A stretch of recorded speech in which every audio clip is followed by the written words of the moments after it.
The Forgotten German Castle. The final stand of supernatural soldiers. Have you ever heard of soldiers encountering creatures they couldn't explain during a war? No, I'm not talking about urban legends or myths. This is something far stranger, something that still gives chills to those who know about it. It all started during the final days of World War II. A group of German soldiers, weary and battered, marched toward an ancient, forgotten castle hidden deep within the foggy forests of Bavaria. This wasn't a place marked on any military map. It was a structure that had existed for centuries, rumored to be cursed, a place where even the bravest men avoided. But like many desperate soldiers, they had no choice. Orders were orders. The castle, once home to noblemen, was now a military stronghold, and they had to take it back. The soldiers, still reeling from the horrors of war, had no idea what awaited them in those darkened walls. It was a place of shadows, a place where time itself seemed to collapse. And then, on a night like no other, the first signs began to appear. There were no warnings, no signals. It was just silence. The kind of silence that presses down on your chest, the kind you feel in your bones before something terrible happens. At first, it was just strange whispers, faint and distant, almost like the wind carrying words no human voice could produce. But then, they started to see them. Figures, translucent, almost like shadows, but not. They were warriors, but not of this time. Soldiers who wore ancient armor, faces obscured by the mist, their eyes glowing faintly in the moonlight. The men stared at them, unsure if they were hallucinating or if some kind of trickery was at play. But they weren't hallucinations. Something more, something darker was at work here. One soldier, Private Klaus Weber, would never forget that night. He was one of the few who survived. But what he survived, no one could truly understand. The other soldiers, those who saw the same things, died or disappeared. They never returned. Klaus was the only one left. But he never spoke about it, not until much later. Some say he was too frightened, others claim he was sworn to secrecy, but whatever the reason, he kept silent for decades. Until now. Today, Klaus's story is finally being told. A story of a forgotten castle, of warriors from another time, and of supernatural forces beyond any explanation. And the strange thing? The only reason we know about the events that transpired in that castle is because Klaus, the lone survivor, finally broke his silence. But why? What made him speak out now? And what did he discover in that castle that changed him forever? If you're still with me, this is where the mystery truly begins. Are you ready to uncover the truth? If you think this is strange, wait until we dive deeper. You'll want to stick around, because this is only the beginning. Do souls from the past still walk among us? Leave a comment if you think that's possible. And don't forget to like this video if you want to uncover the rest of Klaus's unbelievable story. Trust me, you don't want to miss what happens next. The wind howled through the dense trees surrounding the forgotten castle, a relentless, eerie sound that carried an unnerving chill. The soldiers had reached the walls of the castle by dusk, their nerves already frayed from days of battle. But this was no ordinary place. The air felt wrong, heavy, almost as though the very land itself was holding its breath. As night fell, strange things began to happen. At first it was the sounds, soft, almost imperceptible at first, like whispers carried on the wind. The men laughed it off, but the laughter soon died in their throats. It wasn't just the wind. It was something more, something deliberate. One by one, the soldiers began to feel it, an inexplicable pressure, as though the castle was watching them. Their every step echoed louder than it should. Every creak of the old stone, every rustle of leaves outside seemed amplified, as if the very world was leaning in closer to listen. Then came the lights. A faint blue glow flickered at the edge of their vision, far off at the far side of the castle grounds. It wasn't the moon. It wasn't a flashlight. It was something alive. Slowly the men crept toward the glow, their weapons raised, but their hearts sinking with every step. When they reached the source, they froze. A figure stood in the distance, bathed in that eerie blue light. A man, or what seemed like a man, wearing old, tattered armor. The figure didn't move, didn't speak. It just stood there, watching them with eyes that glowed as brightly as the light itself. "What is that?" one of the soldiers whispered, voice trembling. No one answered. The figure remained motionless. Time seemed to stretch, but then, as suddenly as it had appeared, it vanished.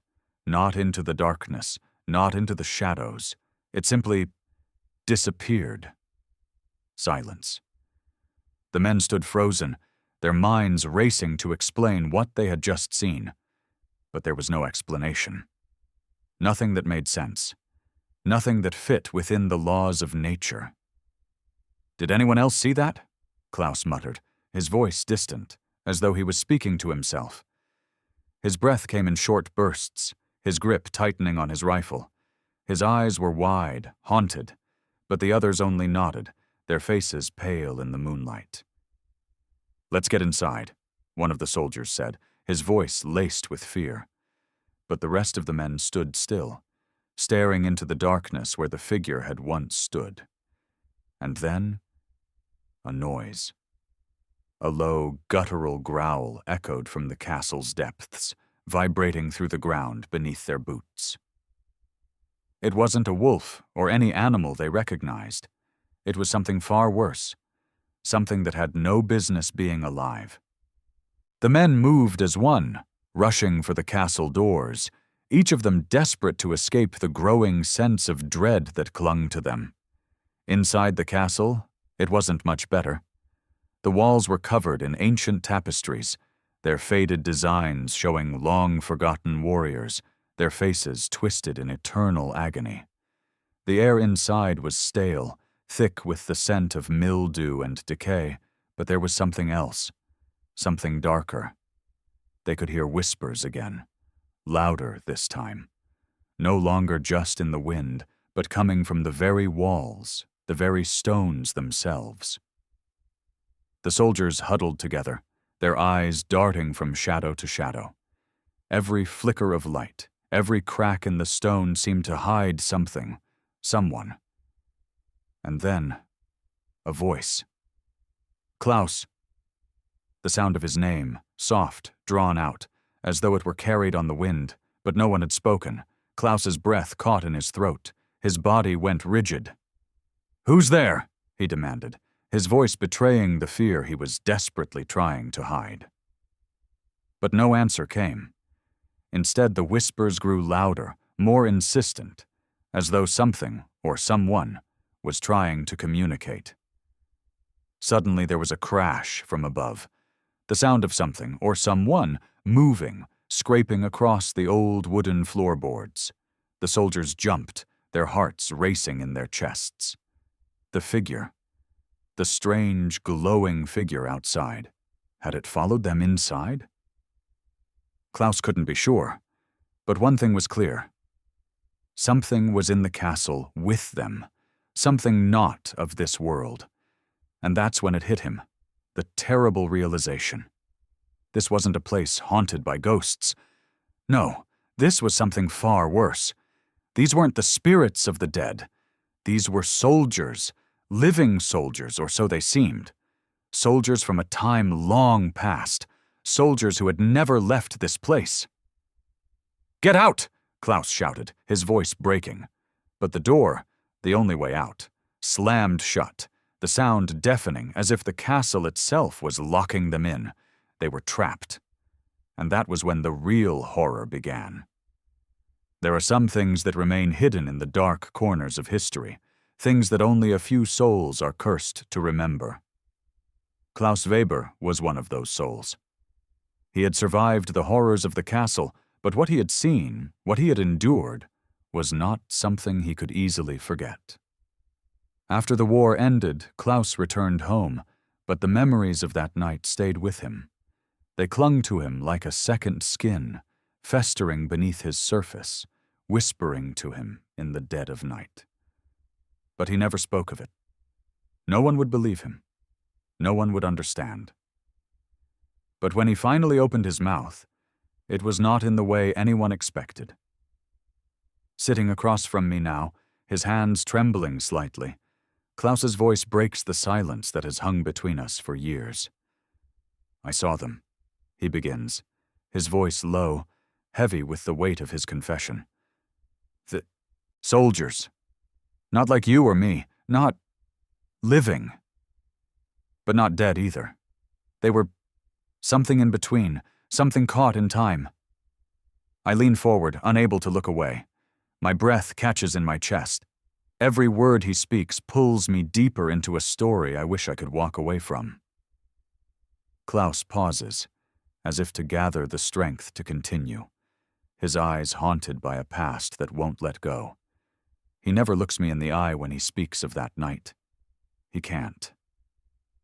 "It started with the whispers," he says, his voice barely above a whisper itself. "The sounds, at first, we thought they were just the wind.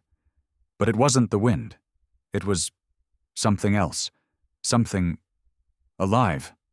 And then the lights." He pauses, looking down at his hands. "We saw them, moving in the distance, shapes, figures. We thought we were just tired, seeing things that weren't there. But when we went closer, that's when it happened." Klaus takes a deep breath, his gaze unfocused, lost in the memories of that night. I can see it, the fear in his eyes, the terror of those moments he can never escape. They weren't just shadows, they were soldiers. They had the armor, the uniforms, but they weren't human. Their faces were twisted, like something had been taken from them. And their eyes, he shudders, as if the memory is too much to bear. I'll never forget those eyes. They were hollow, empty, but they could see me. They could see all of us. The room falls into a suffocating silence as Klaus stares into the past, reliving the horrors that no one could possibly understand. And yet I am compelled to ask. "What did they want, Klaus? Why were they there?" Klaus's fingers twitch, as though the question has awakened something deep within him, something he had buried for so long. He doesn't answer right away. Instead, he stares at the ground, lost in his thoughts. "They wanted something," he finally says, his voice shaking. "But not in the way we think. It wasn't about revenge. It wasn't about punishment. It was something older, something more primal." A chill runs down my spine. I know what he's hinting at, but I need him to say it out loud. "What are you saying?" I ask. Klaus meets my gaze now, his eyes wide with a mix of fear and something else, something I can't quite place. "They were trapped. They were soldiers who had died long ago, caught between the worlds of the living and the dead. But they weren't at peace, and something about that castle kept them here. It drew them back, and when we arrived, it woke them." I sit back, the weight of his words settling in like a stone in my stomach. The air in the room feels thicker now, heavier. I don't want to believe him. But every part of me knows that this isn't just some wild tale. Klaus isn't crazy, he's not lying. The truth, as terrifying as it is beginning to take shape in my mind. "Did anyone else see this?" I ask, though I already know the answer. Klaus nods, his face pale. "We all did. But some of the men, they didn't make it. They ran, panicked, and never returned. Others..." His voice falters. "They saw the soldiers who were supposed to be long dead, and then they became one of them. That's when I realized We weren't just fighting a war anymore. We were caught in something far worse. I can barely breathe as Klaus's words sink in. The idea of soldiers from the past, warriors trapped between life and death, is more than unsettling. It's impossible. But here we are, hearing it straight from the mouth of a man who survived it. For a moment, there's nothing but silence. The weight of Klaus's story hangs between us, thick and suffocating. I want to ask more, to demand answers, but the look in his eyes tells me everything I need to know. He's not finished yet. And I realize then that this is only the beginning. The silence in the room was almost unbearable, thick with unspoken words and heavy realizations. Klaus's tale, though horrifying, was only the beginning. The strange occurrences in the castle had not ceased. They were only growing more intense with each passing hour. The soldiers could feel it, a presence, watching them, waiting for the right moment to strike. What was it? Who were these spectral soldiers trapped between life and death, unable to move on? And what was their purpose? These questions spiraled through Klaus's mind as he sat in the darkened room, his hands clenched tightly in his lap. But there was no time for questions anymore. There was only survival. Klaus takes another deep breath, his eyes flickering toward the door as if expecting something to come crashing through at any moment. It wasn't long before things started to get worse, he continues, his voice steady, but filled with a quiet terror. At first it was small things, sounds, shapes. But then, the room seems to grow colder as he pauses, and I lean in, hanging on to every word. Then, the visions started. Visions! That word alone sends a shiver down my spine. What had Klaus seen? What had those men in the castle witnessed that was so horrifying? He looks up at me, his expression solemn, his voice dropping to a whisper. They weren't just shadows anymore. They became real. Real in the way that you and I are real. The soldiers, they came to us closer and closer. Every night, one by one, they appeared. They would stand in the corners of the rooms, just staring, watching us, never moving, never speaking. My heart races as I try to picture it.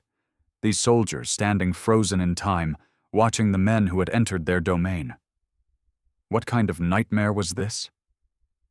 And then, one night, one of them spoke. Klaus's words hang in the air like a fog. The tension in the room is palpable. He didn't speak like a man. It was like an echo from another time. A voice that wasn't supposed to be heard. But it said something that made no sense. It said, "You are not welcome. Leave before it is too late." Klaus looks at me, his eyes filled with dread. I didn't believe it at first. How could I? But after that night, everything changed. The sounds, the whispers, the figures, they became bolder. They didn't just stand there anymore. They moved. They reached out, brushing past us. And it wasn't just a chill that followed. It was a presence, a weight, like something was inside you. I sit back, absorbing every word Klaus has spoken.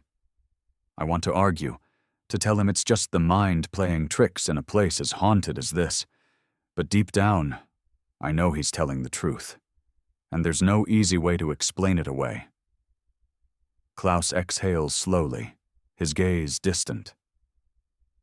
After that, people started disappearing. One by one, the soldiers I was with vanished. It was like they were being swallowed up by the castle itself. Some say they ran, scared of what they'd seen. But I know better. He pauses again, as if the memory itself is too much to bear. They were taken by the soldiers of the past. And I was left alone. His voice cracks, and I can see the weight of those memories pressing down on him, making it hard to breathe. I want to comfort him, but I know that nothing I say will ever undo the horrors he lived through. But there's more, he adds, almost as an afterthought. His eyes are sharp now, his expression dark. The worst part? I think they were never meant to be forgotten. I think that castle, that cursed place, it's a gateway, a rift in time itself. Those soldiers, they weren't just trapped in the past. They were brought back by something that still lingers there. My pulse quickens. A rift in time? Is that even possible? Could these spectral soldiers have been summoned, pulled from the past by some unseen force? And why? What is it that draws them to that forsaken place? Did you ever figure out what was causing all of this? I ask, my voice almost a whisper. Klaus shakes his head slowly. I tried. I looked through every scrap of information I could find after I left the castle. But it wasn't until years later, when I began to meet others who had studied the castle's history, that I found a clue. Something that connected the soldiers to that place. He leans in, his eyes burning with a renewed sense of urgency. The castle, it was built over an ancient battlefield, one where warriors had died in a brutal conflict, a battle that should have never been fought. They say that the land was cursed long before it became a fortress. And those soldiers, they weren't just part of any ordinary war. They were part of something darker, a ritual, a pact. The air in the room seems to grow thick with the weight of his words. A pact? What kind of pact could bind these warriors to the land for centuries? Klaus continues, his voice now barely audible. The ritual was meant to summon something powerful, something that could control the course of history. But it went horribly wrong. The soldiers, the warriors were caught between worlds, neither fully alive nor truly dead. And they're still there, still fighting. Their souls are bound to that castle, to the land itself. And as long as it stands, they'll never be free. I sit in stunned silence, the full weight of Klaus's story settling on my shoulders.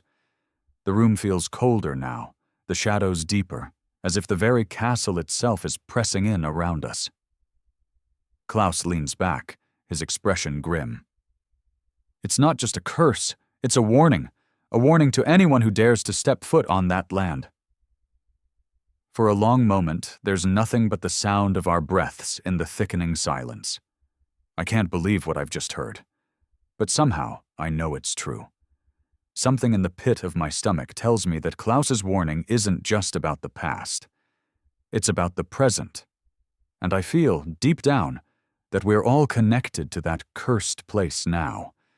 The questions are growing, and with each new piece of the puzzle, the danger only intensifies. The castle, the soldiers, the ritual, it's all coming together in ways I don't fully understand yet. But I will. I have to. The weight of Klaus' words still hangs in the air, thick and suffocating. The idea of a cursed castle, bound to a dark past and supernatural forces, is almost too much to grasp. But with every passing minute, it feels more and more like the truth. The soldiers, no longer just figures in shadows, are real, and they're not going anywhere. The past hasn't just been buried in time, it's waiting, watching, clawing its way back into the present. Klaus's hands tremble as he looks out the window, his eyes lost in the distance. He's not just reliving the memories. He's trying to make sense of them. I can see the turmoil in his face, the haunted look that no amount of years or distance could erase. It wasn't just the soldiers, he says suddenly, breaking the silence that has enveloped us. His voice is barely a whisper. There were signs that I couldn't understand at the time. I look at him, my heart racing, as I feel the mystery grow deeper. What signs?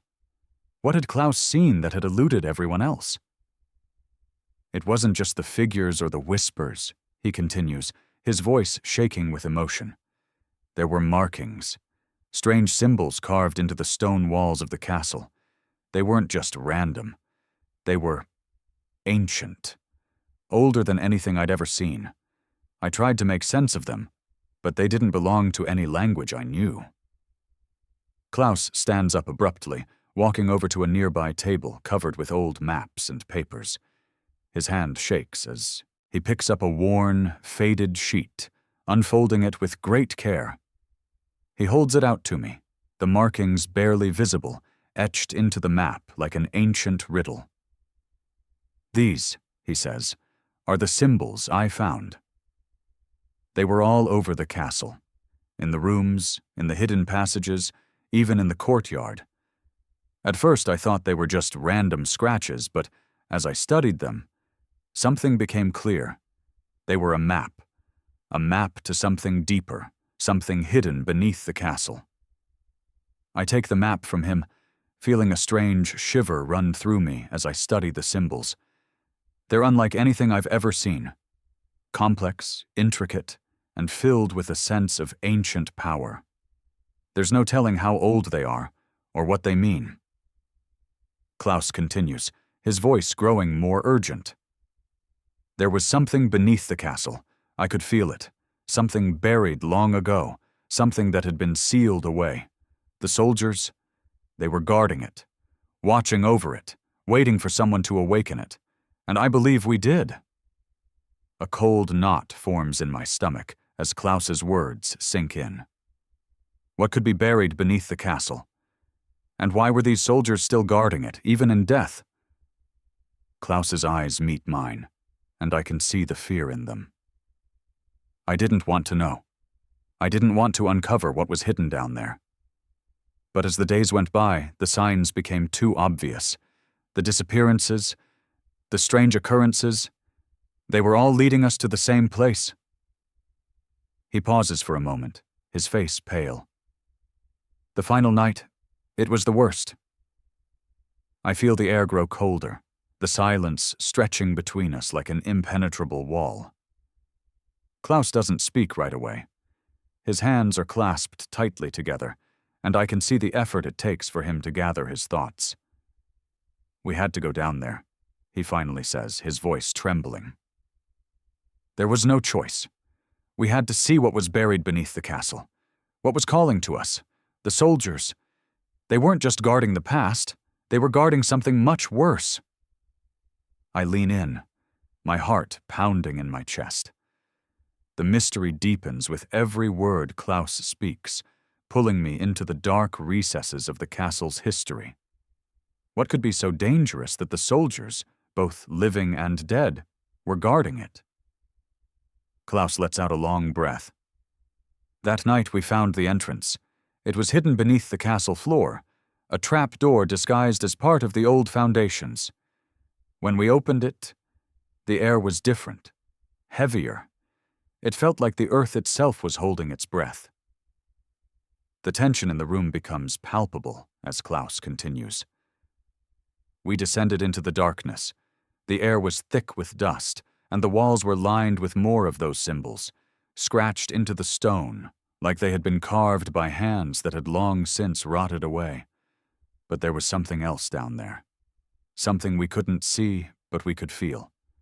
A chill runs through me as Klaus's eyes darken. When we reached the bottom, we saw it, the source of the curse, the thing that had been calling the soldiers back from the dead." I sit, frozen, my breath caught in my throat, waiting for him to continue. "There was a stone altar," he says, his voice now barely more than a whisper. "And on it, there was a figure. Not a soldier, not human. It was something else, something ancient. Its eyes were empty, but they burned with a fire that I can still see when I close my eyes. It was the source of everything." Klaus looks away, as though he's trying to block out the image. His hands curl into fists at his sides. "That thing, whatever it was the reason the soldiers couldn't leave. It was the reason the castle was cursed. It had bound them to the land, and in return, they had to protect it. But it was more than just a creature. It was a force, a power, and it had been waiting for centuries. The room feels colder now, the air thick with unease. I can hardly breathe, the weight of Klaus's words crushing me. Did you destroy it? I ask, my voice barely audible. Klaus shakes his head slowly. We tried. We thought we could end it, put an end to the curse, but it didn't work. The creature, it wasn't just bound to the castle, it was bound to time itself. It couldn't be destroyed. All we did was awaken it, bring it to the surface, and now it's free, it's watching us.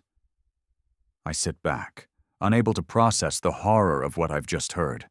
The very thing that has cursed the castle, the soldiers, and the land itself is not just some relic of the past.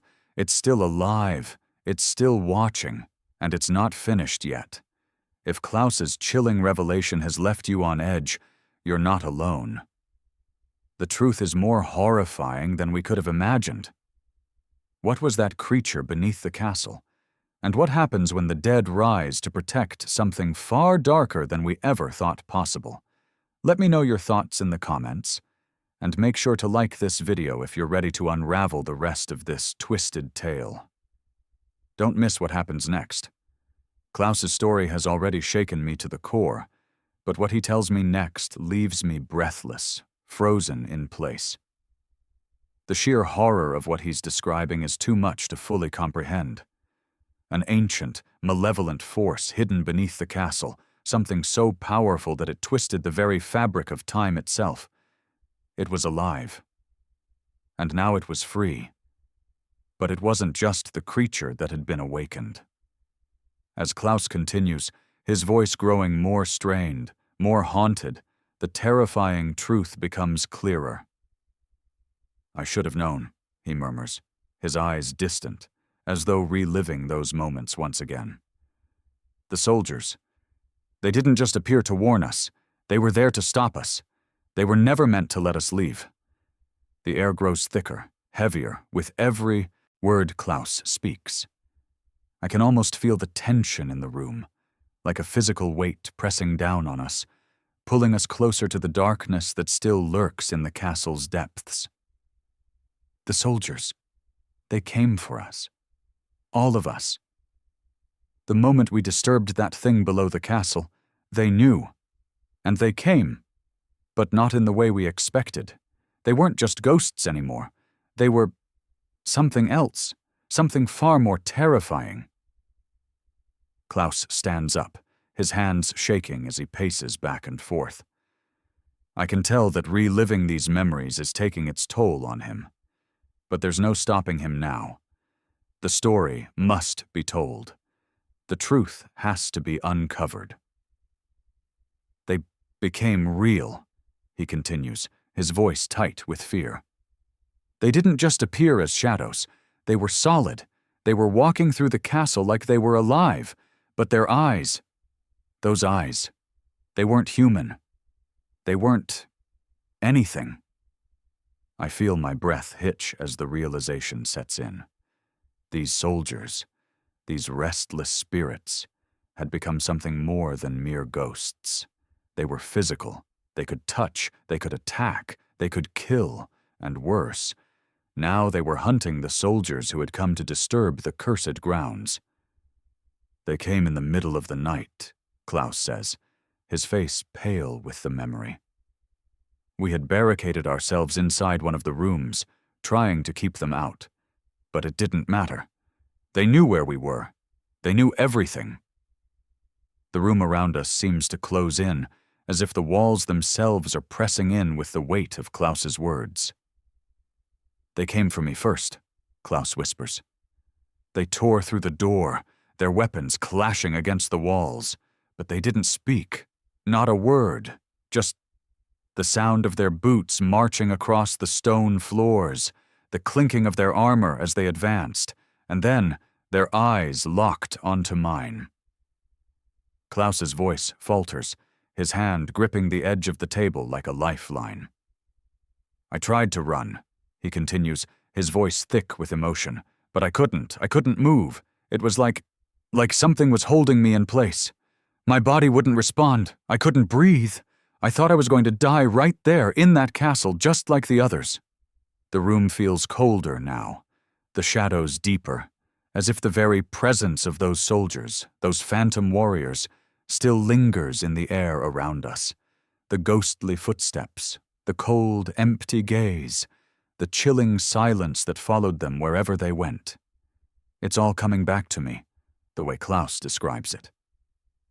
But then, Klaus says, his voice breaking, something changed.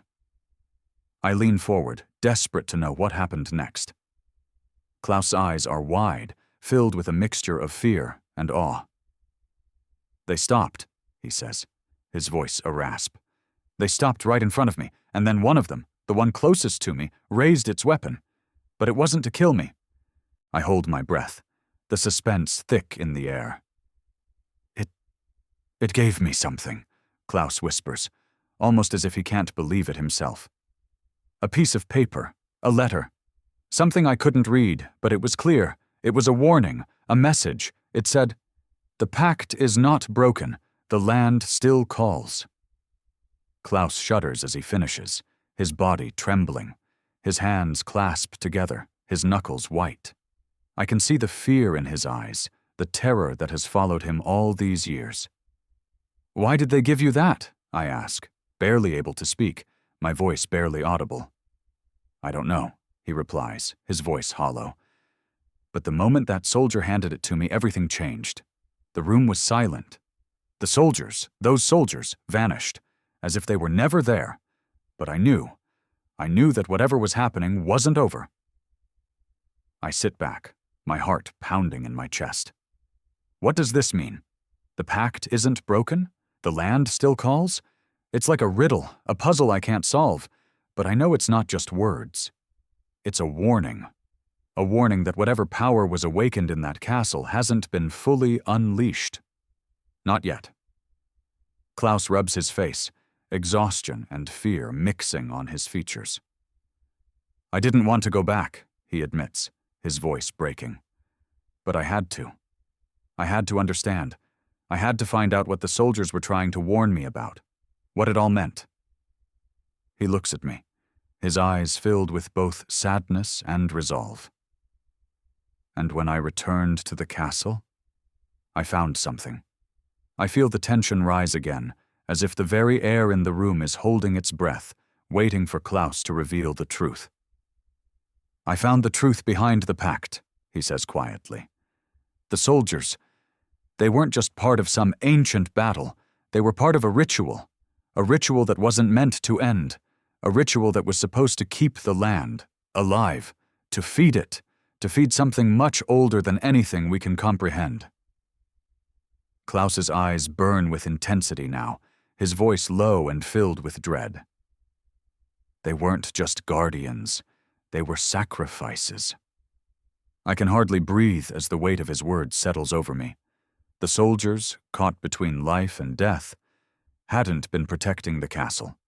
They had been feeding something darker, something ancient. And the pact wasn't just about guarding the land. It was about feeding whatever malevolent force still lurked below. And now it's free. The air in the room is thick with a sense of impending doom. Klaus's revelation about the pact, the ritual, and the soldiers' role as sacrifices leaves me stunned. But I know we're not finished yet. The answers are still elusive, hiding in the shadows of that cursed castle. And the more I hear, the more it feels like the land itself is alive, waiting for something, perhaps for the final part of the ritual to be completed. Klaus stands in front of me, his face pale, eyes wide as if the words he's spoken have taken everything from him. And still, the story is far from over. "We have to go back," Klaus says suddenly, his voice urgent. "The truth is still there, buried beneath the castle. The soldiers, they were never meant to leave. And the ritual, it's not just history. It's happening right now." I feel my pulse quicken at the thought of returning to that place. The very same castle that has haunted Klaus for years, the source of so much pain and confusion. But if what he says is true, then we have no choice. We need to understand what we're dealing with before it's too late. But Klaus isn't finished. He reaches for the letter that the soldier had handed him all those years ago, the very same letter that had been his only clue to understanding the soldier's warning. He slides it across the table toward me. The parchment is old, yellowed with time, but the markings on it are still sharp, still clear. The symbols that Klaus had seen in the castle, the same symbols that seemed to mark every corner, every hidden passageway, are now inscribed on this very letter. I pick it up, my hands trembling, and examine the strange script. It's not a language I recognize, not something from any known civilization. It's ancient, twisted, as if the very ink itself was steeped in something older, something darker. There's something hidden in these symbols, Klaus explains, his voice quiet. They weren't just a map, they were instructions on how to complete the ritual. I look up at him, my mind racing. Complete the ritual? You mean it's not over? The curse is still active? Klaus nods slowly, his eyes darkened with the weight of what he's about to say. The curse was never broken. It was just paused. The soldiers, the ones who appeared to us, they were waiting. They were waiting for someone to finish the ritual, someone to awaken the land, to reawaken the power beneath the castle.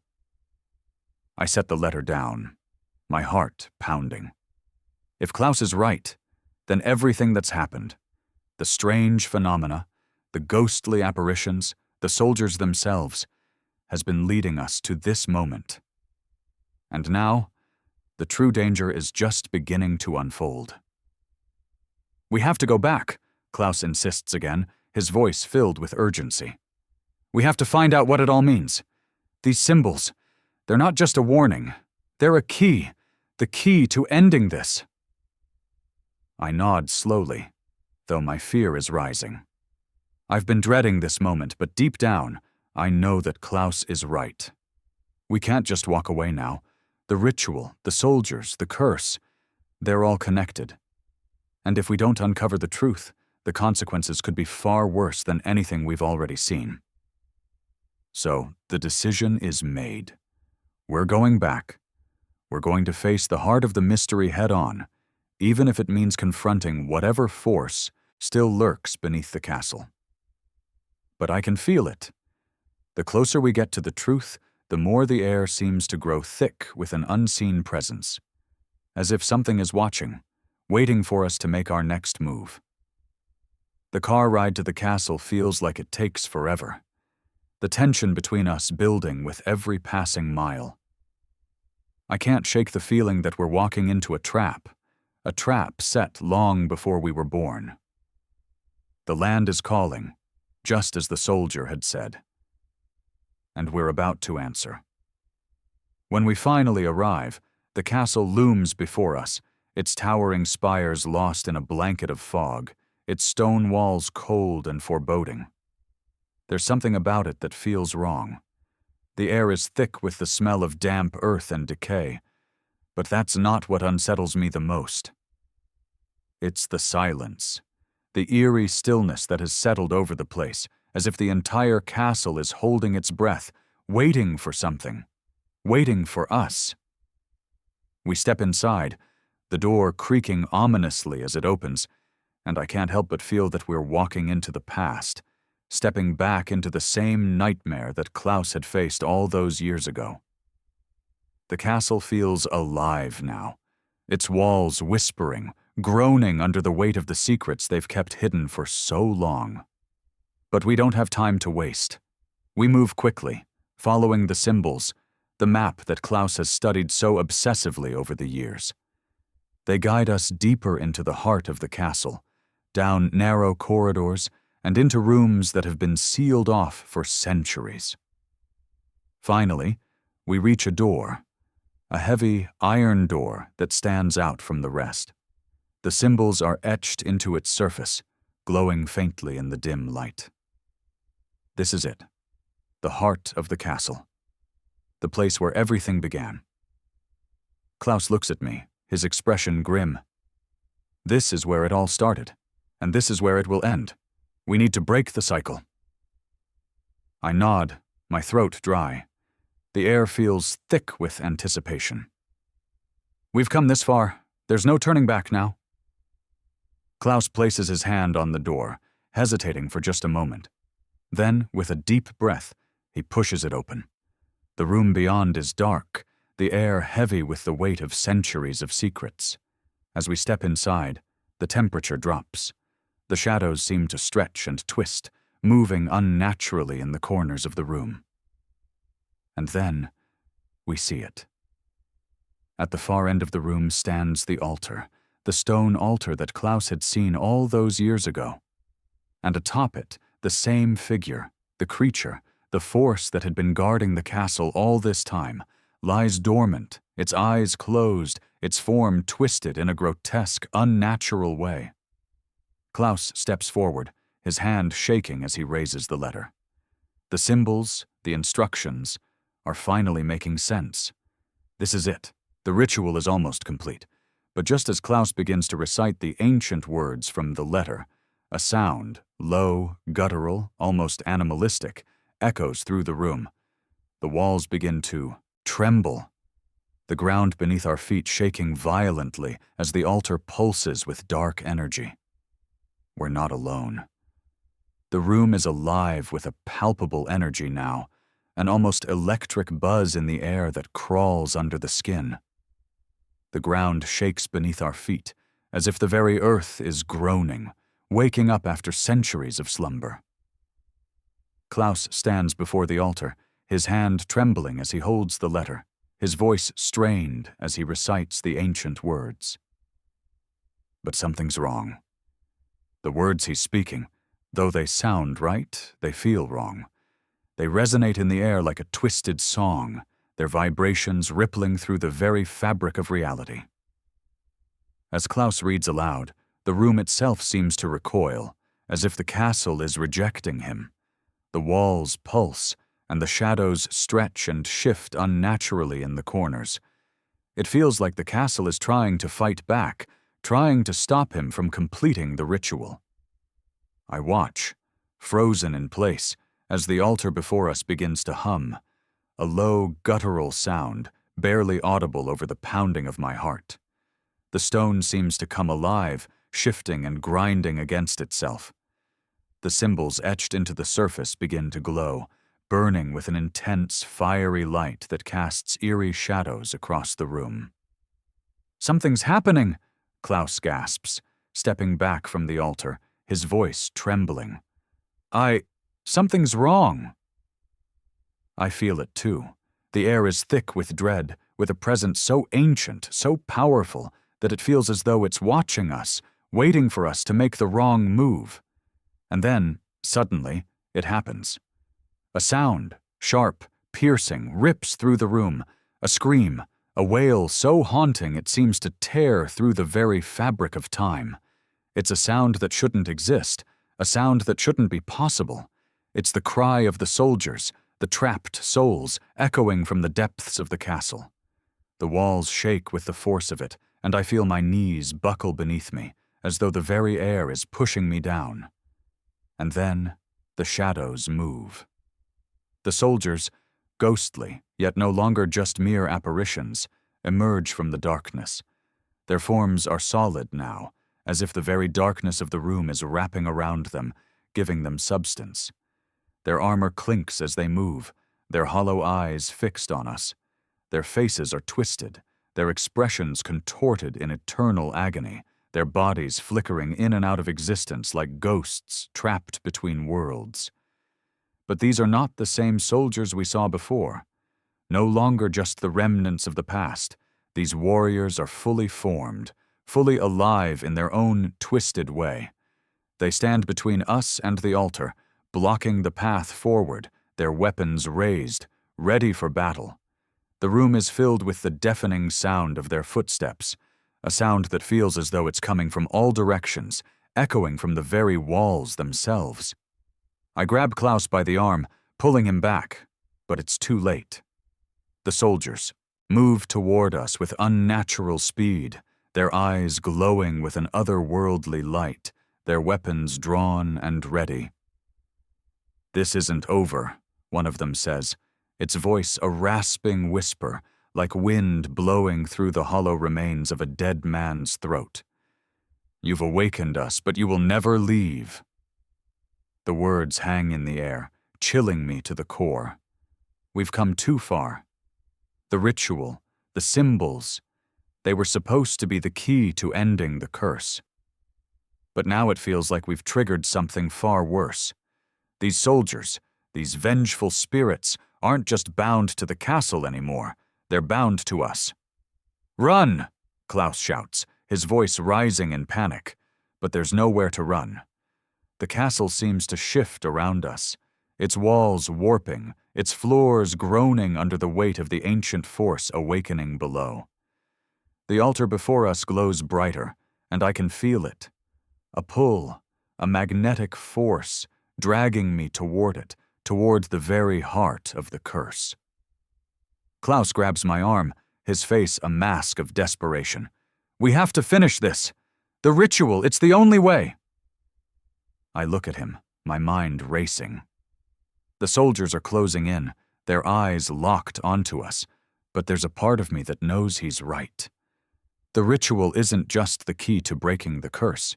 It's the only way to stop whatever is rising from the depths. With a deep breath, I step forward, ignoring the fear clawing at my chest.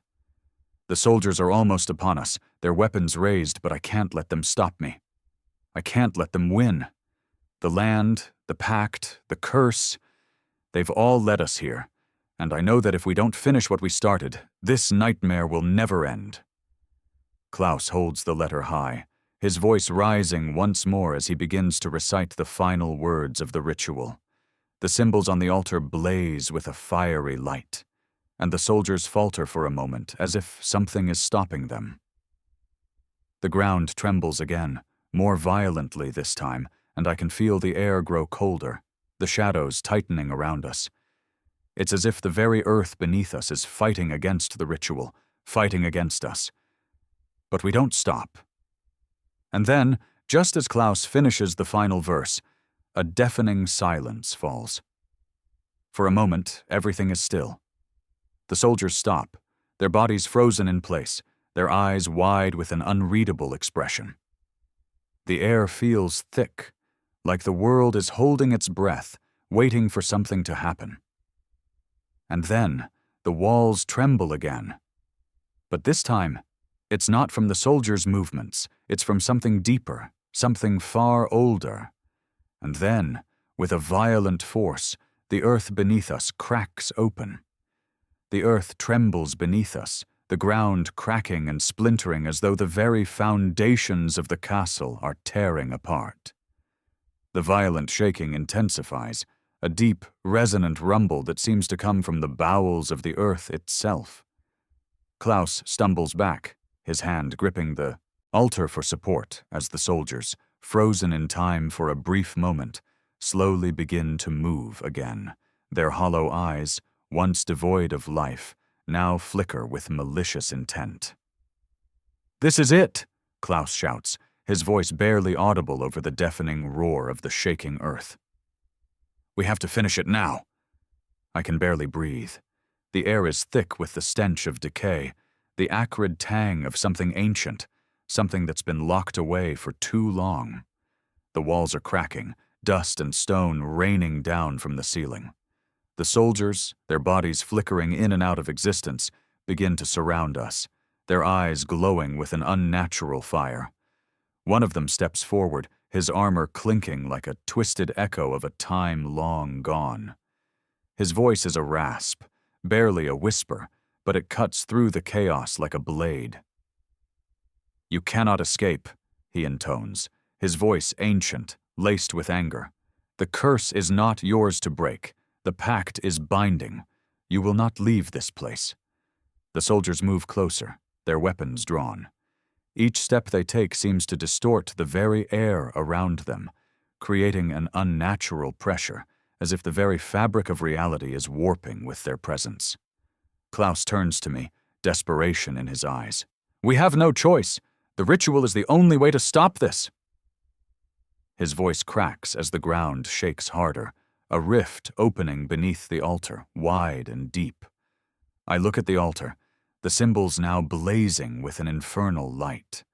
The power beneath the castle is rising, clawing its way to the surface, and I realize with a sickening clarity that whatever is about to emerge from the depths is not something that can be contained. This isn't just a curse. It's a force of nature, a primal entity bound to the land, to the ritual, to the soldiers, and it's ready to consume everything.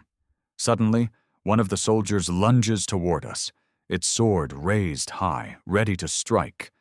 But before it can reach us, the very walls of the castle seem to explode in a burst of darkness, a shadow stretching out from the cracks in the stone. The figure, the source of the curse, emerges. It's not a man. It's not a creature of flesh and bone. It's something older, something that has existed far longer than the soldiers, longer than the castle itself. A monstrous form, tall and twisted, its features obscured by swirling shadows. Its eyes, burning with a fiery, unnatural light, lock onto Klaus and me, and I feel the weight of its gaze pierce through my very soul. "It's time," the creature whispers, its voice an ancient rumble that vibrates through the ground beneath us. "You've awakened me." The room seems to collapse in on itself, the very air becoming thick and suffocating as the creature takes a step forward, its body shifting and pulsating with a dark, malevolent energy. The soldiers around us falter, their once vibrant forms flickering in and out of existence. They're no longer fully solid. No longer fully alive, but the creature, this ancient being, is. And it's here to finish what was started. Klaus stumbles back, his hand still clutching the letter, but it's clear that nothing can stop this force now. The words that were supposed to end the curse seem meaningless in the face of such overwhelming power. "No, no, this can't be," Klaus gasps, his voice cracking with terror. The creature takes another step, and the ground beneath us groans as though the very castle is protesting its awakening. The ritual was never meant to end. You were fools to think it could be stopped. You have only delayed the inevitable. I feel the air grow colder, my breath freezing in front of me. The creature's eyes burn with a terrible hunger, its presence suffocating as it towers over us. This is the thing that has been waiting beneath the castle for centuries, the force that has kept the soldiers trapped between life and death, the one that has been feeding off the land, off the curse, feeding off the souls of those who came before. "We cannot stop it now," I whisper, fear gnawing at my insides. But Klaus isn't listening. He steps forward, his voice desperate. "No. I refuse to let this end like this." With shaking hands, Klaus raises the letter one last time, his voice trembling as he begins to speak the final words of the ritual.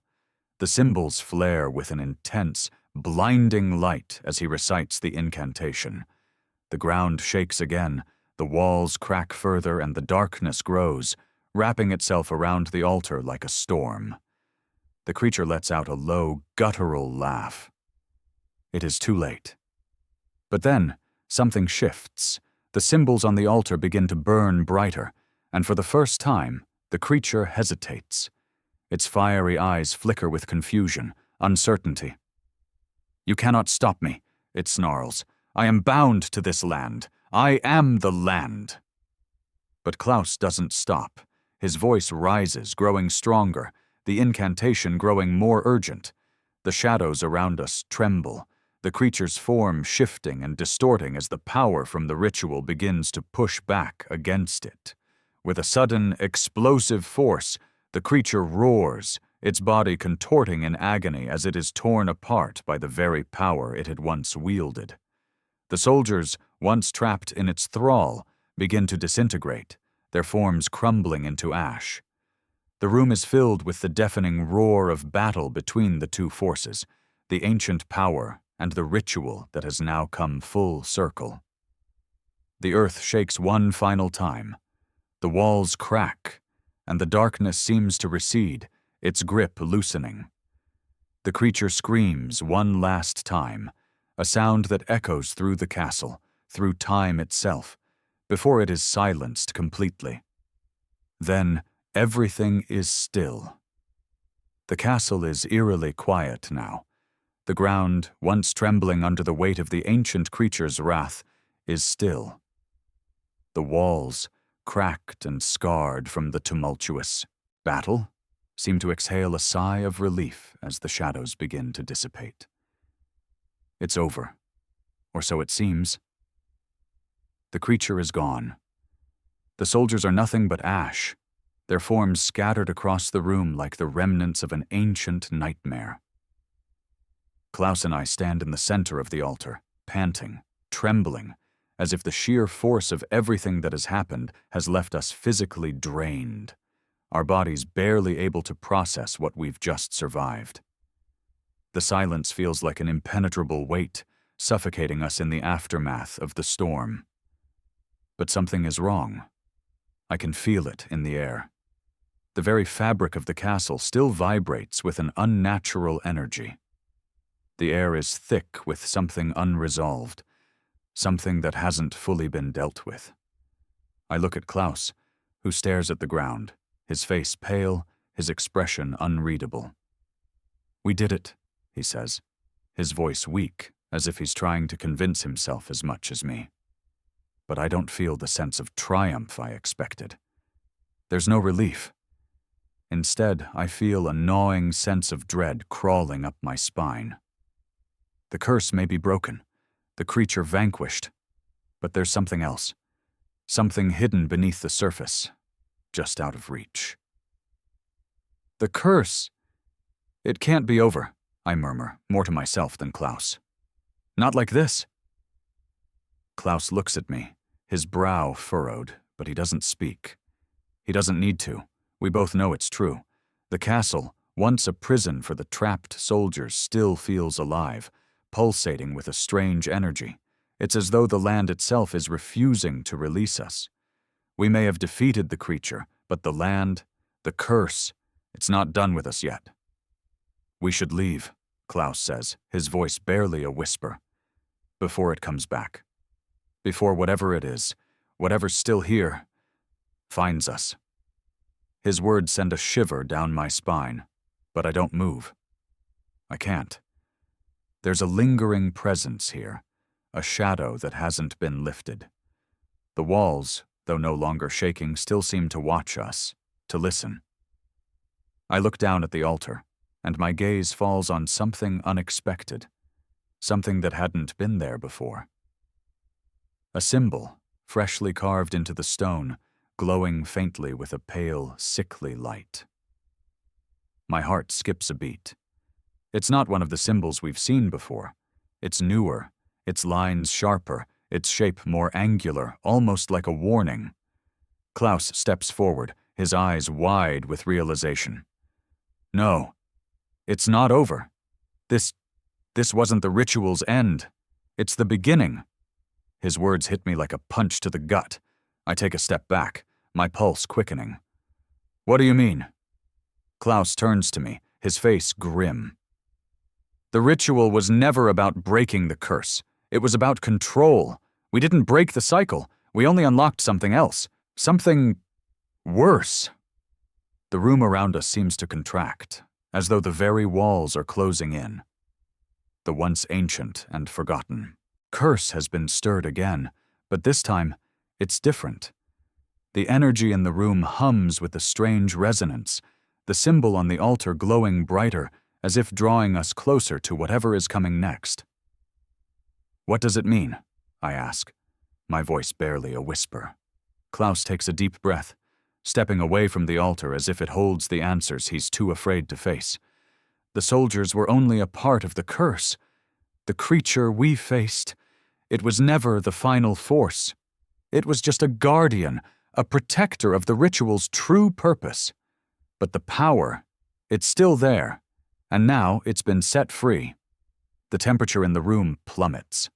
My breath becomes visible in the freezing air, and I can feel my skin prickling with the unmistakable sensation of being watched.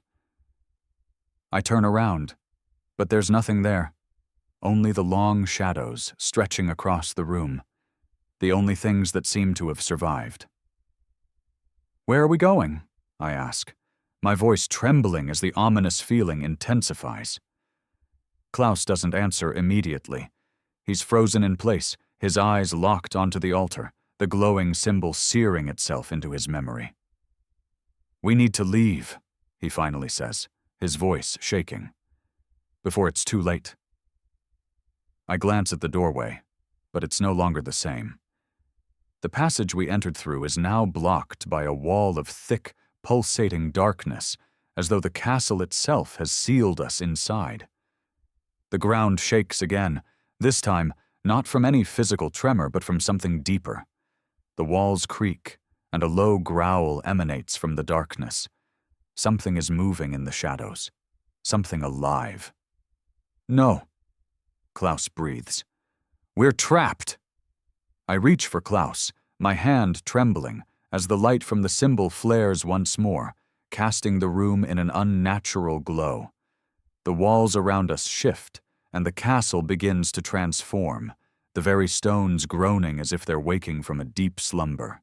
And then a voice, low and guttural, whispers from the darkness, and I know with chilling certainty that it's not just the castle we're facing. It's the very land itself, and whatever dark force is bound to it. "The land calls," the voice growls, "and now you will answer." The darkness swallows us whole. The castle, once a place of stone and cold, now feels alive.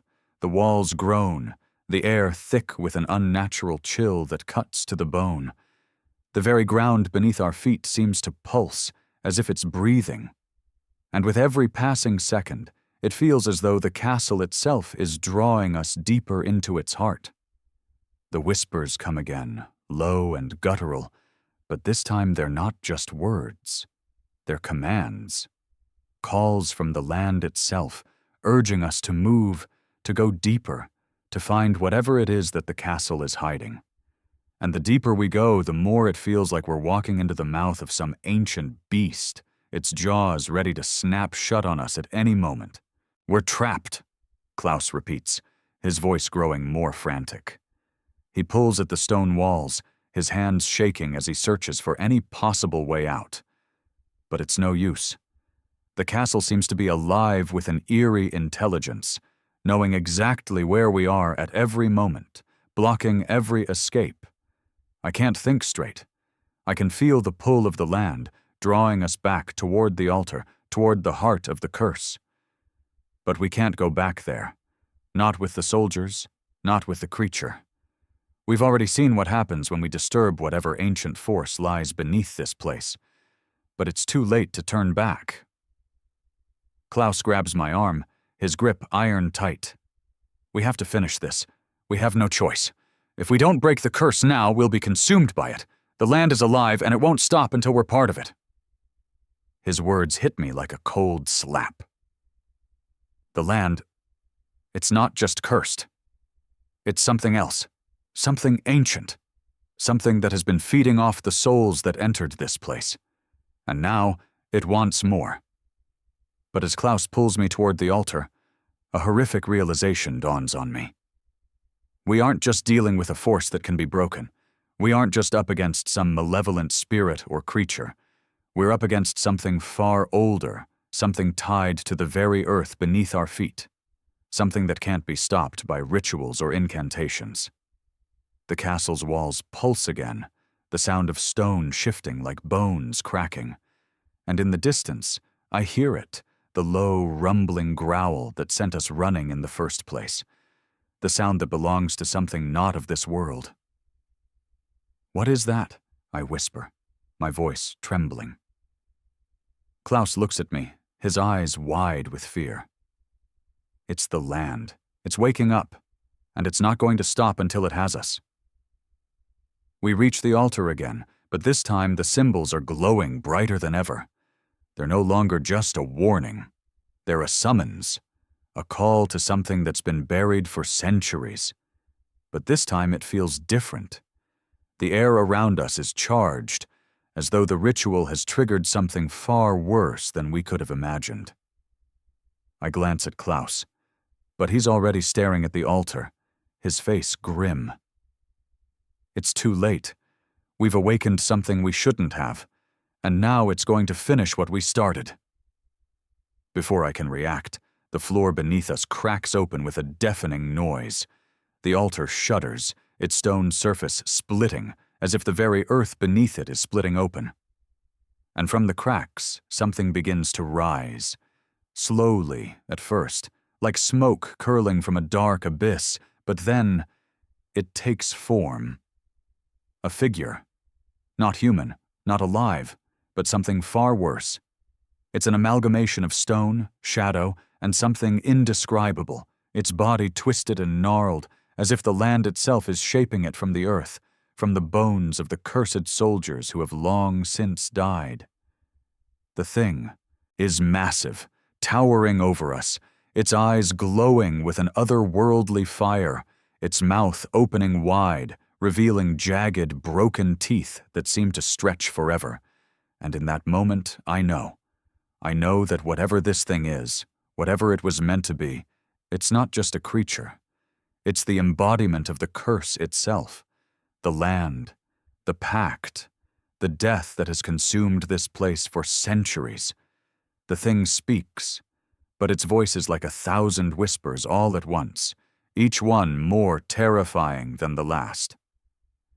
You have awoken me.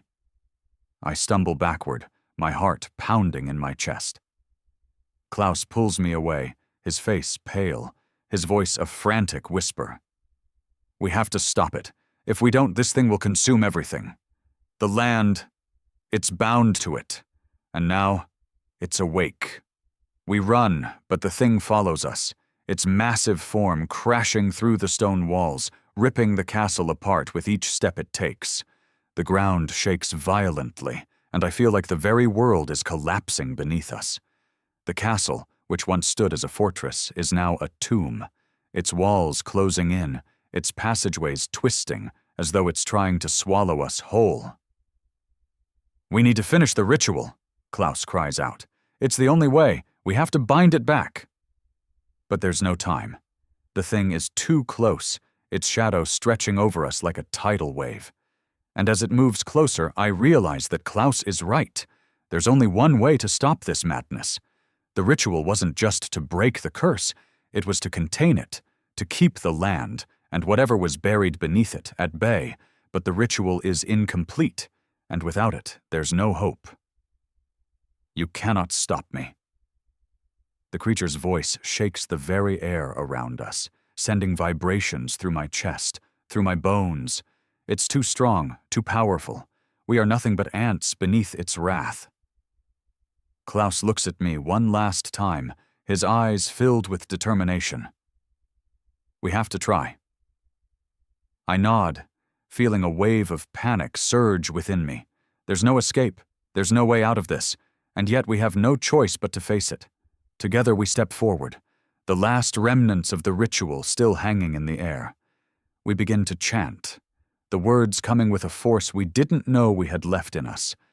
And as we do, the ground trembles again.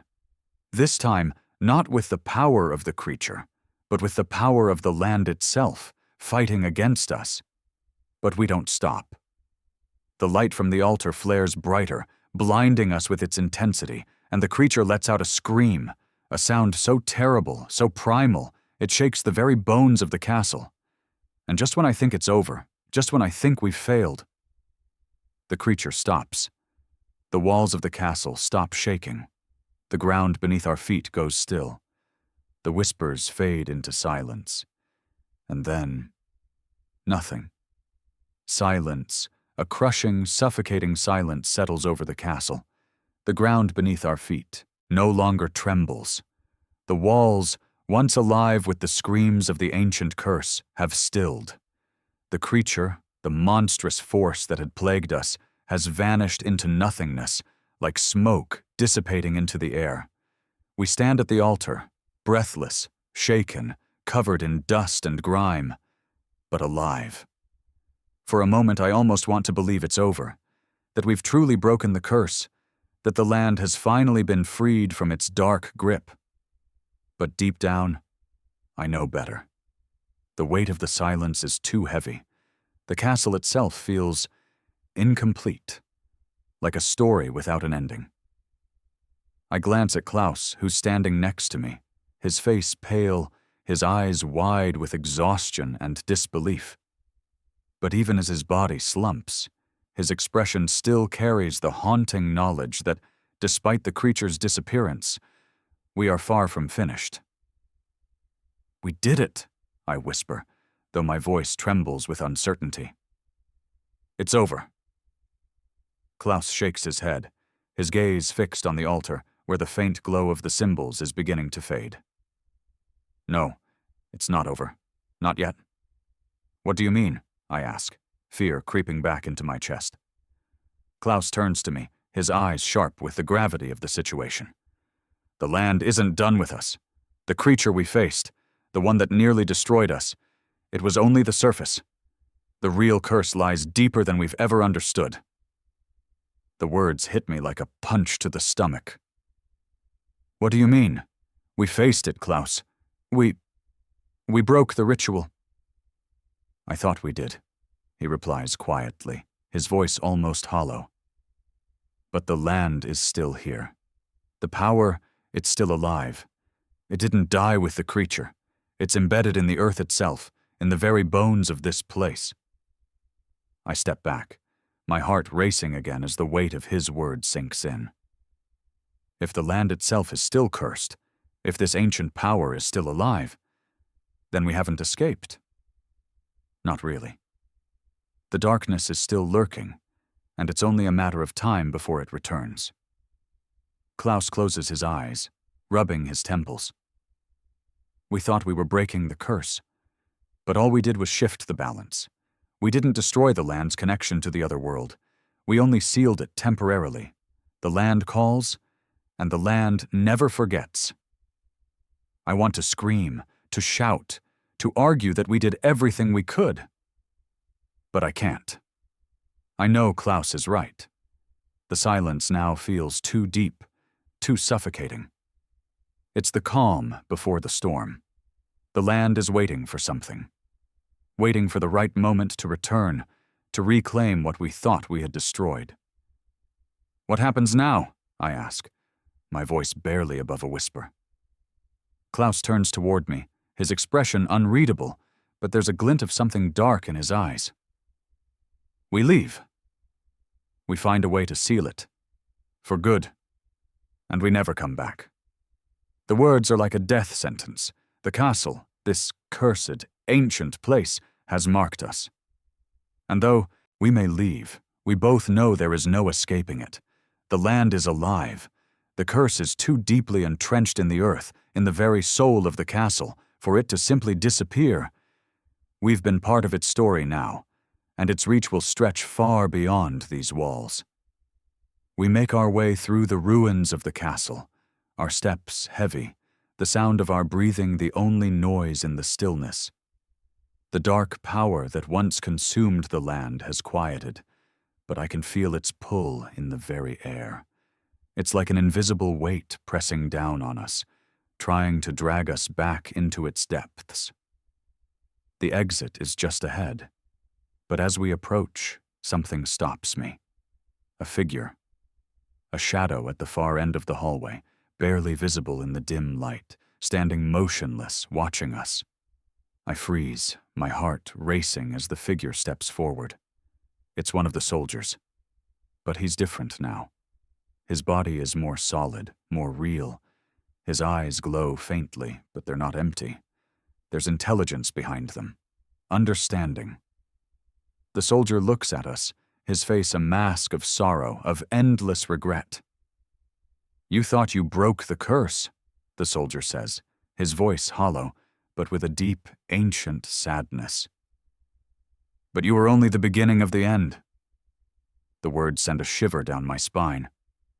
Klaus steps forward, his face a mix of disbelief and fear. "No, We've ended it. We did everything. It's finished. The soldier shakes his head slowly. The land calls again. It will never be free until the pact is completed. Klaus recoils, his face pale. The pact? What do you mean? The soldier steps closer, his form flickering slightly, as if he's barely holding on to his physical form. The land is not finished with its claim. The ritual was incomplete. You can never stop it. The cycle must be completed, or it will start again. The soldier's form begins to flicker more rapidly, his edges blurring as though he's being pulled back into the shadows. There are those who have come before you, and there will be those who come after you. The curse, the land's power, it will always call. With that final cryptic statement, the soldier vanishes, his form dissipating into the ether, leaving nothing but the echoes of his words behind. Klaus stands there, his face pale, his breath shallow. "We were wrong," he whispers. "The curse isn't just here, it's everywhere. The land is still alive, and we've only just begun to understand its power." My mind spins. The soldier's words are a riddle, a warning, but I understand them now. The land's curse is not just a singular event. It's part of something bigger, something older that stretches across time. The cycle of death, of soldiers, of the land, it's unbroken. And until it's completed, until the pact is fulfilled, it will never end. But one thing is clear. Klaus and I are not the first to walk this path, and we won't be the last. Zwarte Wines, land calls. And it always will. The silence in the castle is deafening, oppressive, as though the very air is thick with secrets that refuse to be told. We stand there, frozen in the wake of the soldier's warning, the weight of his words pressing down on us like an unspoken truth. The castle feels even darker now, more alive, as though it's watching us, waiting for something. I glance at Klaus, who stands motionless beside me. His eyes are distant, his mind clearly racing with the implications of the soldier's cryptic words. We thought we'd broken the curse. We thought we had defeated the land's ancient power, but now it's clear. The cycle isn't something that can be ended. Not by us. Not by anyone. "The curse," I whisper, my voice barely audible. "It's not over. It can't be." Klaus doesn't respond immediately, but I see the tension in his shoulders, the way his hands ball into fists as if trying to hold back the storm that's raging inside him. Finally he speaks, his voice low and filled with regret. "We've made a terrible mistake," he says, almost to himself. "We thought we could escape it, that we could walk away and leave it behind, but we were wrong." I feel the weight of his words as though they are a hammer, each one driving a nail deeper into my chest. We were wrong. This place, this land, has never truly let go of its grip on us. It's not just a curse, it's a part of the land itself, and no matter how hard we try, we can't escape it. "We've only just begun to understand," Klaus murmurs. "The curse isn't bound by time. It's not just about the land or the soldiers, it's about something far more ancient. The pact, the cycle, it's unbroken, and we're tied to it now." His words send a chill through me. I want to argue, to deny it, but I know it's true. The soldier's warning was clear. We've awoken something. Something that has been lying dormant, waiting, perhaps for centuries. And now that we've stepped into this cycle, there's no easy way out. I take a deep breath and try to steady myself, but the castle feels like it's closing in on me, the walls creeping inward. The land calls, just as the soldier said. It's calling us back to the beginning. A sudden noise breaks the stillness, a faint, distant sound like footsteps echoing through the corridors. I turn, my heart leaping in my chest, but there's nothing there. No one. Just the empty, crumbling halls of the castle. Klaus hears it too. He spins toward me, his eyes wide, and I can see the panic rising in them. "We can't stay here," he says, his voice shaking. "We need to leave. Now." We both know that leaving the castle isn't going to solve anything. We're not just dealing with a curse or some vengeful spirits. This is bigger than us. The land, the pact, it's part of something much darker, something that stretches beyond this place. We start moving, our steps quick and urgent as we head for the exit. The castle seems to grow colder with each step we take, the shadows around us deepening, twisting like sentient beings. The air grows thicker, more oppressive, as though the very land is trying to keep us inside, to prevent us from leaving. "Do you feel it?" I ask, my voice barely a whisper. "The land, it's angry."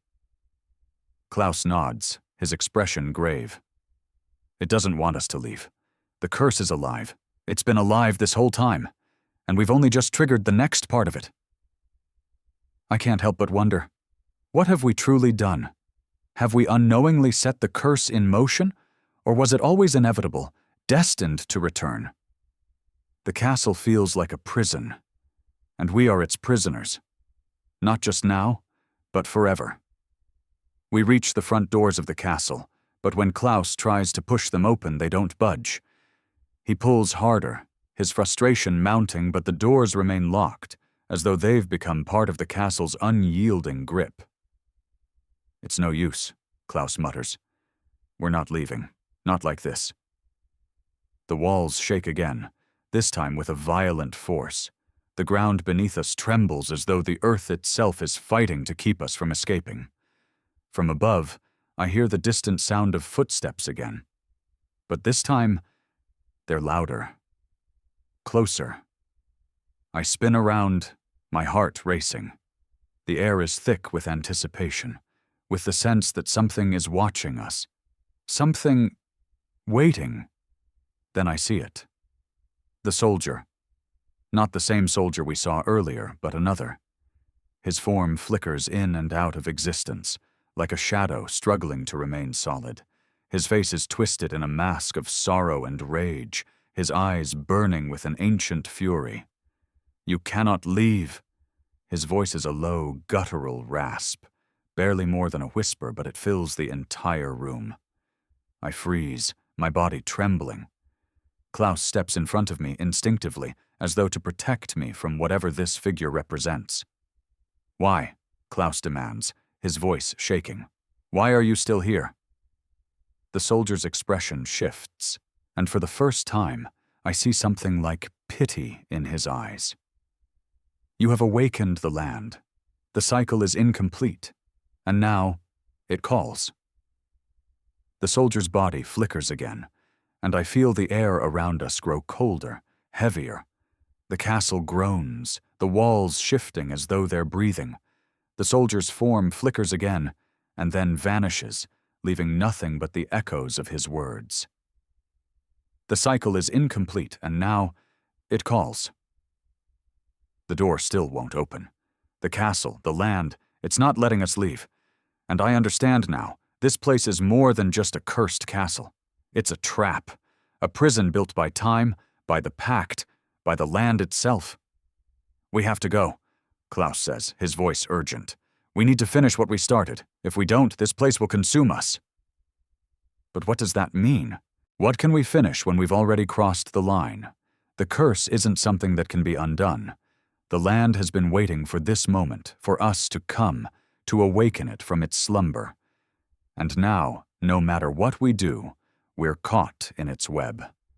The cycle has begun anew, and this time, there's no escaping it.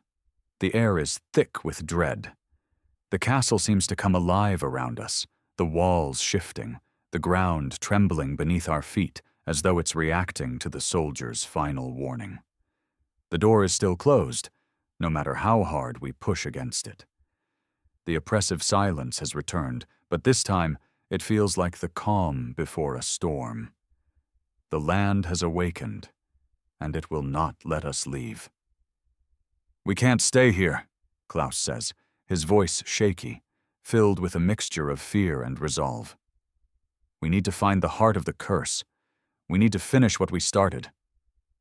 I want to protest, to say that it's too late, that we've already done everything we can.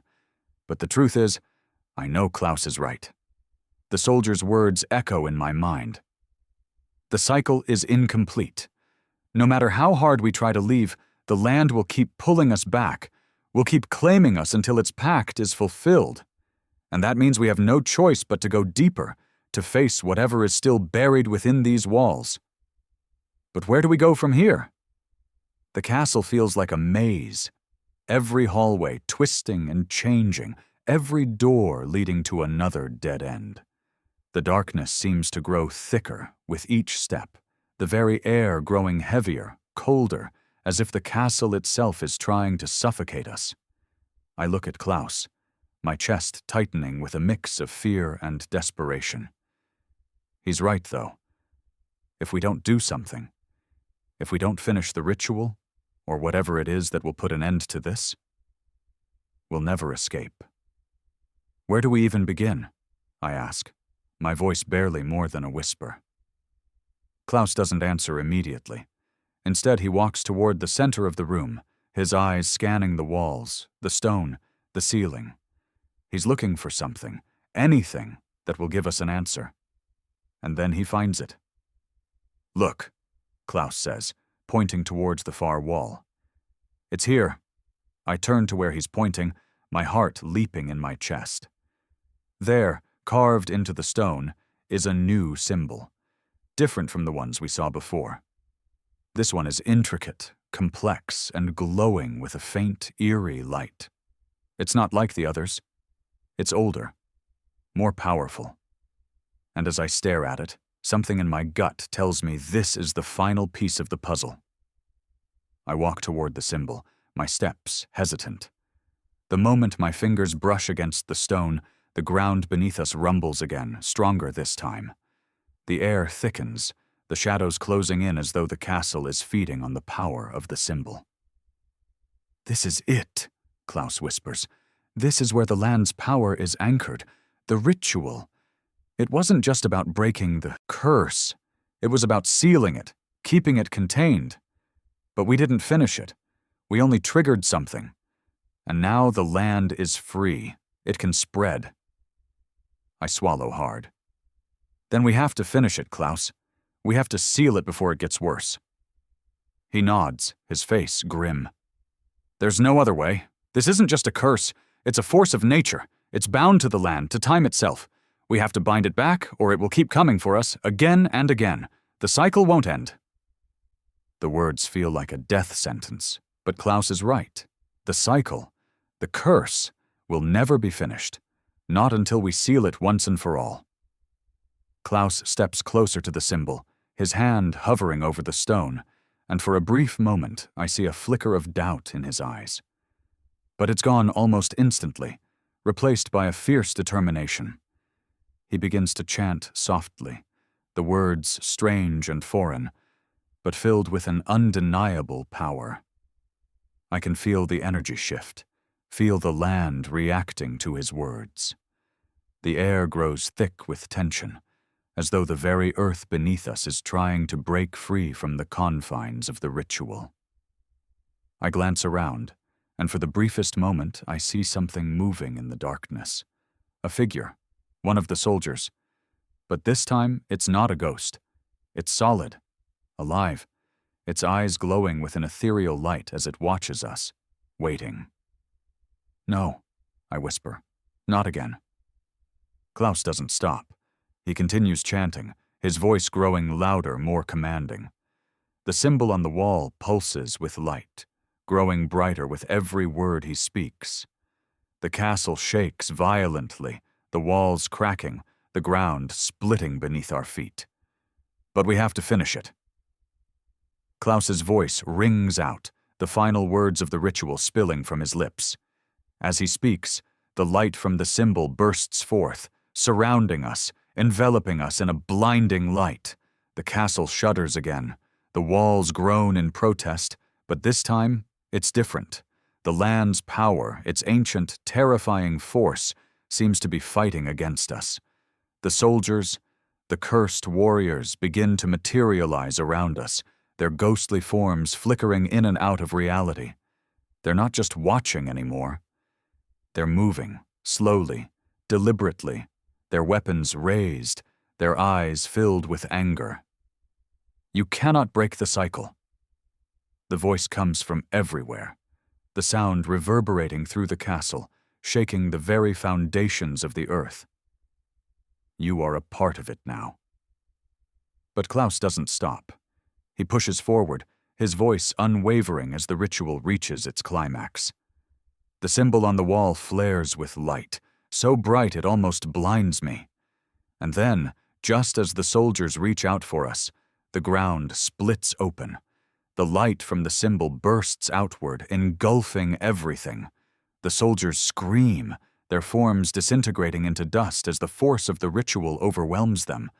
The land itself recoils, the curse lifting as the light consumes the castle.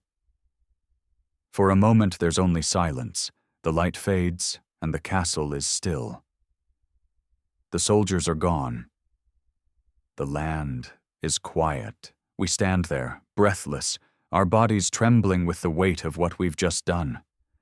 The air is thick with the remnants of the power we've unleashed, but the curse is no longer suffocating us. The land's grip, the pact that had bound it to this place, has been severed. But at what cost? We did it, Klaus says, his voice shaky. But there's no joy in it, only exhaustion. It's over. I want to believe him. I want to feel relief, but deep down a cold knot forms in my chest. The cycle is broken, for now, but the land is alive. The curse might be severed, but it will always call. The pact might be broken, but something about this place is unfinished. The castle may be silent, but I feel it. The land still calls. And somewhere, deep beneath the earth, the cycle waits to begin again. The silence that follows is suffocating. The castle, once a place of torment, now stands eerily still. The ground is no longer trembling, no longer pulsing with the malevolent force that had consumed it for centuries. But even as I stand there, my mind reeling from everything that's just transpired, there's an undeniable feeling that something is wrong. Klaus and I are both standing in the center of the room, our breaths shallow, our bodies covered in sweat. But neither of us can move. We're trapped in a moment of uneasy victory, caught between the weight of what we've accomplished and the terrifying knowledge that nothing, truly, has been fully resolved. We did it, Klaus repeats, but this time there's no conviction in his voice. He's shaken, his eyes distant, and I know he's thinking what I'm thinking. What did we really accomplish? The walls of the castle, once vibrating with dark energy, now seem lifeless. The soldiers, the shadows, the creatures from the past, all of them have vanished. But as the dust settles, there's a strange, lingering presence that we can't shake off. The air is still thick, as though something ancient still clings to the stone beneath our feet. I don't feel right, I murmur, my voice trembling. It's a sense of unease, a feeling of being watched, though there's no one here, nothing left to torment us. But I still feel it. The call. The land still speaks to me, like a whisper I can't ignore. Klaus turns to me, his face pale, his expression filled with dread. Neither do I. The silence deepens. And then, just as I'm about to speak, the sound comes again. That faint, distant whisper, so subtle that it's easy to dismiss at first. But I can't ignore it anymore. It's the land. It's the curse. It's not over, Klaus says, his voice hollow. It's still here. I freeze. The realization hits me like a sudden, cold wave. The curse isn't gone. Voci ritual didn't break it. It didn't stop the land from calling. It's only paused. We've only given it a reprieve, not an end. The castle begins to groan again. Slowly, the ground shakes beneath us, soft at first, like the rumble of distant thunder, but it grows louder. The walls tremble. The stone begins to crack once more, and I feel a sickening pull, like the land is reaching for us. I turn to Klaus, and for the first time, I see the fear in his eyes. His face is pale, his lips pressed tight in disbelief. "We didn't finish it," he whispers, almost to himself. "The land never truly lets go. The cycle, it's always there." Before I can respond, the air thickens and the temperature drops. I can see my breath in the air, the icy cold settling in around us. And then, from the cracks in the stone, something begins to emerge. A figure. It's one of the soldiers, the same one from earlier, the one that had warned us. But now there's something different about him. His form is no longer flickering, no longer just a ghost. He's solid, his features sharp and unmistakable. And as he steps forward, I see the glint of recognition in his eyes. He knows what we've done. He knows that the cycle hasn't been completed, and he's here to remind us. "The pact is not finished," he says, his voice no longer a rasp, but clear, commanding. "You cannot undo what was set in motion. The land's call is eternal. The curse is bound to the earth, to time. It cannot be escaped." I try to speak, but the words die in my throat. The soldier's eyes lock onto mine, and I feel it. An ancient, undeniable truth. The curse isn't just a story, or a myth, or a force we can break. It's a part of this land. A part of the cycle of death and rebirth. It's not something that can be destroyed. It can only be delayed. Klaus steps forward, his fists clenched. "We did everything. We completed the ritual. The soldiers, everything was sealed away. Why is it still here?" The soldier's expression softens, as if he's seeing the weight of our actions, the price we paid. "You may have sealed it for now, but the land's call never ends. It waits, always." The air around us grows colder. The walls seem to breathe again, the shadows moving, twisting, as though something is lurking just out of sight. "What do you mean?" I ask, my voice shaking. "What do we have to do to end it, to make it stop?" The soldier remains silent for a moment, his face etched with the weight of centuries of knowledge. Finally, he speaks, his voice heavy with sorrow. "You cannot end it. You can only live with it. The curse is not just a force. It's a part of the land, and now it is a part of you. You have become part of the cycle. The land calls, and it will always call. There is no escape. The only question is, will you answer?" His words strike like lightning, sharp and devastating. The realization washes over me. No matter what we've done, no matter how we fought, we've become part of the very thing we sought to destroy.